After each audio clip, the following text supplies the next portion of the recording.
자, 여러분들 오늘의 문제 시작합니다. 오늘 여러분하고 이제 같이 풀어볼 문제는 행정법의 일반 원칙이죠. 행정법의 일반 원칙 우리가 이제 옛날에 뭐 조리라고 많이 하죠. 많이 하는데 이거에 대한 내용입니다. 자, 먼저 행정법의 일반 원칙에는 무슨 뭐 비례 원칙, 과잉금지 원칙이라고 하죠. 비례 원칙도 있고 신뢰보호 원칙도 있고 그 다음에 무슨 뭐 부당결부 금지 원칙도 있고 평등 원칙도 있고 여러 가지가 있죠. 그거에 대한 내용입니다. 첫 번째가 행정청은 권한 행사에 기회가 있음에도 불구하고 장기간 권한 행사 안 합니다. 그러면 행정청이 권한을 행사할 수 있는데 안 하는 거예요. 오랫동안.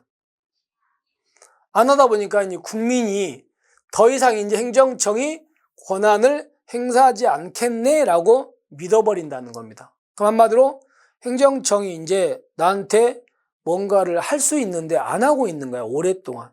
나도 이제 행정청이 너무 시간이 오래 지났기 때문에 이제 그거 안 하겠지라고 믿고 있잖아. 신뢰했죠. 신뢰했는데 갑자기 나중에 행정청이 나한테 막 때려버리는 거야. 그럼 나는 이제 오랫동안 행사가 안 되니까 나는 안 될 줄 알았는데 갑자기 뭐가 불이익 처분이 날라와 버리면 나의 뭐가 신뢰가 깨진 거지. 그렇기 때문에 권한이 행사되지 않을 것을 믿을 만한 정당한 사유가 있는 경우에는 권한을 행사하면 안 됩니다. 안 되는데 예외가 하나 있습니다. 어떤 거냐면 공익 또는 제3자의 이익을 현저히 해칠 우려가 있는 경우라면 이런 경우는 그러하지 아니하다. 그러니까 이런 경우라면요. 이런 경우라면 일정한 기간이 지나서도 상대방의 신뢰가 쌓여서도 이럴 때라면 행사할 수 있습니다.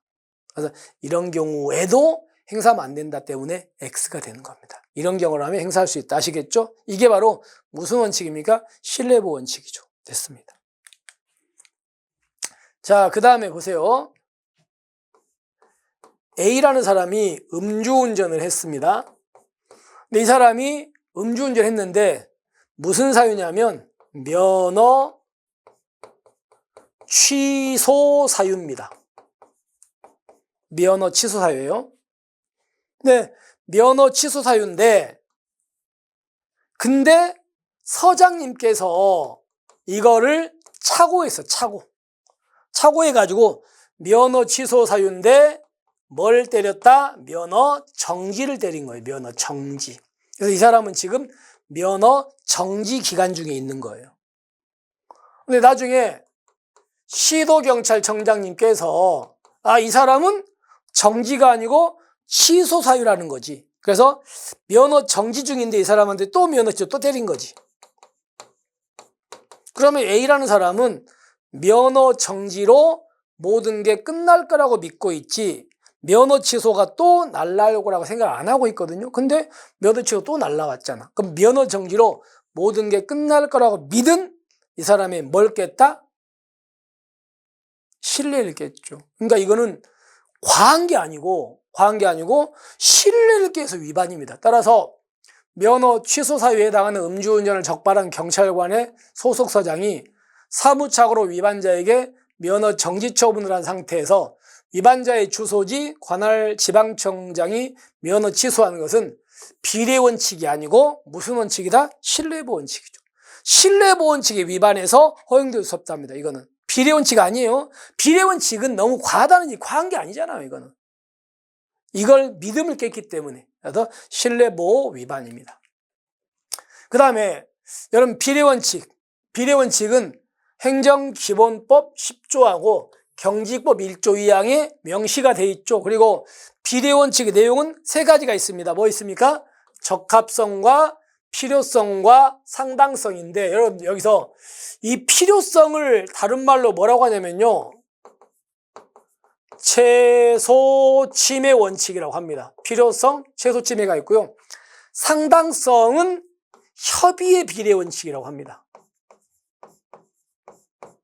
자, 이런 말까지도 좀 알아두시면 좋을 것 같습니다. 그리고 여러분 기억합시다. 세 가지 중에 하나만 있으면 되는 겁니까? 셋 다 있어야 됩니다. 셋 다 있어야 되죠. 하나라도 맞으면 비례 원칙 바로 위반이 됩니다. 그래서 일단은 맞습니다.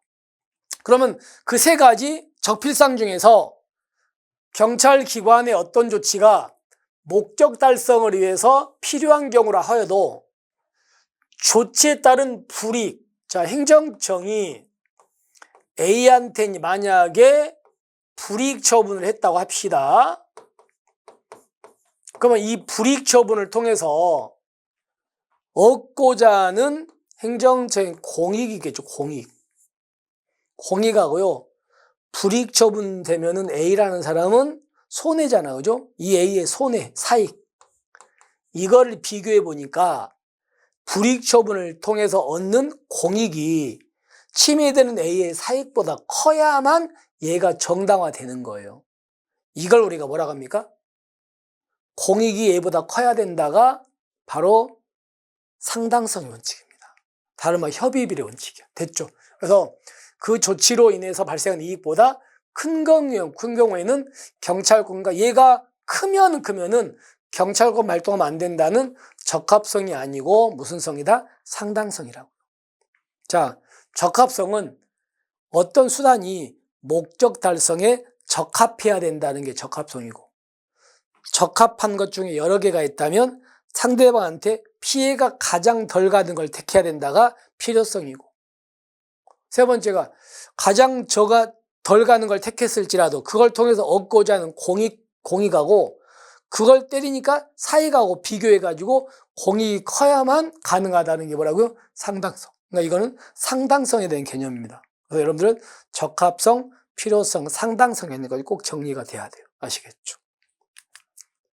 그 다음에 그래서 경찰은 대포로 참새를 쏘서는 안 된다는 독일의 유명한 말이죠.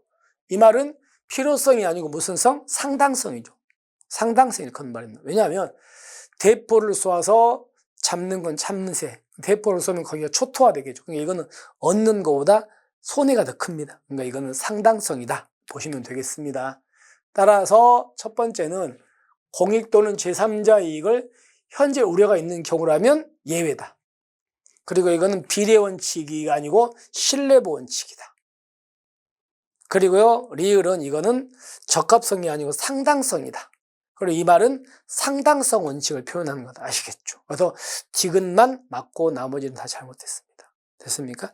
자, 이렇게 해가지고 이제 우리가 행정법의 일반 원칙 있죠? 이런 내용들을 보시면 됩니다. 여기서 페이지 같은 거 적어놨으니까 다시 한번 공제책 있으시면은 한번 더 보시면 좋을 것 같습니다. 자, 이렇게 해서 오늘의 문제 마무리 할게요. 여러분 이제 또 오늘 하루 남은 일정 좀 열심히 보내시고요. 우리는 내일 여러분에게 또 새로운 문제로 찾아뵙겠습니다. 여러분들 오늘 또 화이팅 하시고 내일 뵙겠습니다. 수고하셨습니다.